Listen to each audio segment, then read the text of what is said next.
علاء الدین خوارزم مسلمانوں کا بہت بڑا سپہ سالار ہے. وہ لاکھوں کی فوج لے کر ہلاکو خان کے مقابلے میں گیا. عین جب لڑائی کا موقع آیا تو علاء الدین خوارزم نے اپنی فوج کو واپس بھیج دیا اور خود بھی واپس پلٹ آیا کہ ہم نے نہیں لڑنا ہلاکو خان سے.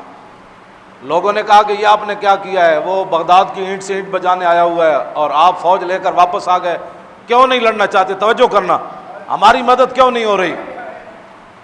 علاء الدین خوارزم کہنے لگا کہ میں ہلاکو خان کی فوج کا مقابلہ نہیں کر سکتا. اس نے کہا کیوں؟ اس نے کہا جو میں نے سنا نا اور جو میں نے دیکھا تم نے نہیں دیکھا. انہوں نے کہا تو نے کیا دیکھا؟ اس نے کہا کہ ہلاکو خان کی فوج کے سروں کے اوپر اولیاء کی روحیں اور فرشتے سایہ کر کر یہ لفظ کہہ رہے ہیں ہلاکو خان کی فوج کو کہ ایھا الکفرۃ اقتلوا الفجر، اوے بدکار کافرو ان بدبخت مسلمانوں کو خوب مارو. نے کہا جب اللہ کی مدد ہی ہمارے ساتھ نہیں ہے، فرشتے بھی اللہ کے یہی کہہ رہے ہیں ان بدبختوں کو مارو. یہ کلمہ حضور کا پڑھتے ہیں، آئیڈیل غیروں کو سمجھتے ہیں.